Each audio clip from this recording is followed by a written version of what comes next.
welcome back to Gigi's Kitchen, and if you're new here then hello and welcome. My name's Alexis and I post 2 videos a week on a Tuesday and a Thursday at 7 AM. So if you love recipe videos and you want to see more like this one, then please don't forget to hit that subscribe button. And now I'm going to share with you how to make my slow cooker Sri Lankan fish curry. As I just mentioned, today I want to share with you how to make my delicious slow cooker Sri Lankan fish curry. Now this recipe is really easy to do and it's also really tasty as well. It's a really fragrant curry, I have to say. It's not too spicy, but it is very fragrant. And my son and I absolutely love fish, so this is a perfect dish for us. My husband isn't so keen, but he doesn't mind it in a curry. So I'm going to be making this for our dinner this evening, and while I was making it I thought I'd share the recipe with you. So here is how to make my delicious slow cooker Sri Lankan fish curry. For this recipe I have peeled, sliced and diced 1 red onion. I've also peeled a carrot and I've also peeled a butternut squash as well, and I've chopped the carrot into very small cubes like that big. My carrots weren't very big, so what I did was I sliced it lengthways and then I quartered it and then I just sliced the carrot. So I got very tiny, like triangle shape carrot. And then I also sliced the butternut squash as well. And I'm going to put these ingredients into my slow cooker now. So I'm just going to put the red onion in, like so, and I've also got the carrot that's going to go in and the butternut squash as well.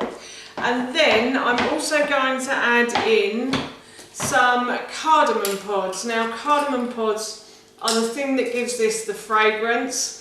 They are tiny little pods like that, but they have seeds inside of them. So to get the seeds out, I'm just going to crack them in between my teeth like so, and then I'm just going to put the seeds into the curry. Now if you wanted to, you could put the whole cardamom pod in, but obviously I'm serving this to my son, so I don't want anything to put him off the meal. So that's why I'm taking the seeds out. And the seeds will get warm and disintegrate in the meal as well. They'll sort of they'll mix in with the meal, so he hopefully won't notice them. So yes, I'm just trying to crack the next one.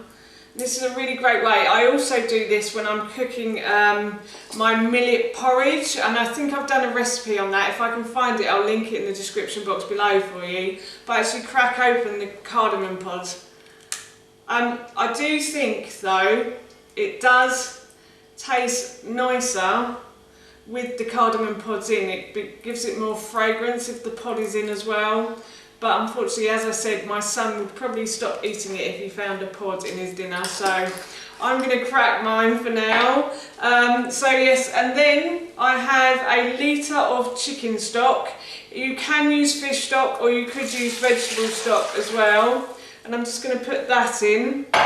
And then here I have a grated piece, so a 1-inch piece of ginger, and I've also got a 2 centimetre piece of turmeric.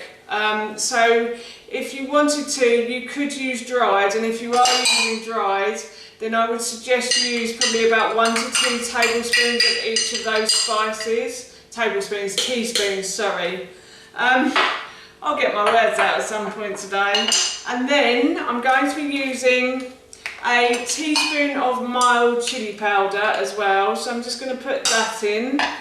And then that's it for the spices, and then I've got a cinnamon stick as well that I'm going to put in. If you can't get hold of cinnamon sticks, then you could use ground cinnamon in this as well, and I would say probably to use about half a teaspoon if you're going to use ground cinnamon.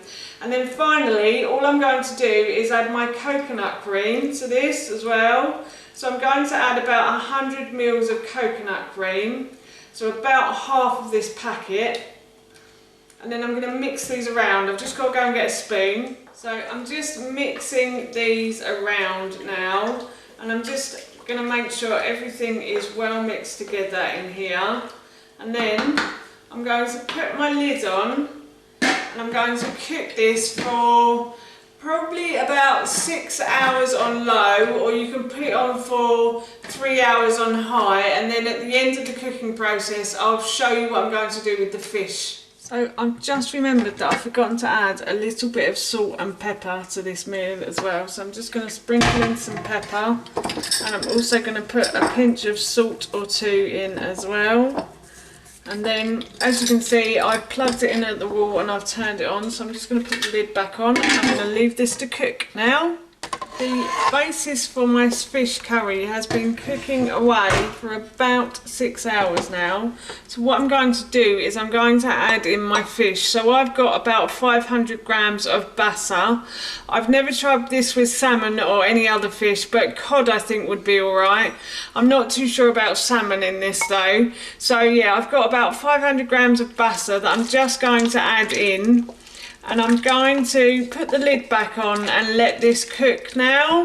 And then right at the end I'll add some spinach. My Sri Lankan fish curry is cooked in my slow cooker. So what I'm going to do now is I'm just going to add in a handful or two of spinach.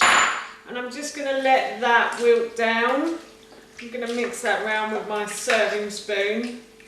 And this smells absolutely delicious. I cannot wait to eat this, but first I have to serve myself some into a bowl. So I'm just going to put some in a bowl like that. Oh, I'm going to get a bit more fish actually. And I've also made some rice to go with this. I've done brown rice, but you can do any sort of rice you like. And that is my Sri Lankan fish curry done. That's how you make my delicious slow cooker Sri Lankan fish curry, and that recipe I will link in the description box below for you. As I mentioned earlier, I'm off to enjoy this for my dinner now. It smells so good, I can't wait to eat it. So for now, that's it from me. Thank you so much for watching. Please feel free to give me a big thumbs up if you enjoyed this video. And please feel free to leave any comments below. And please don't forget to hit that subscribe button. See you all soon. Bye.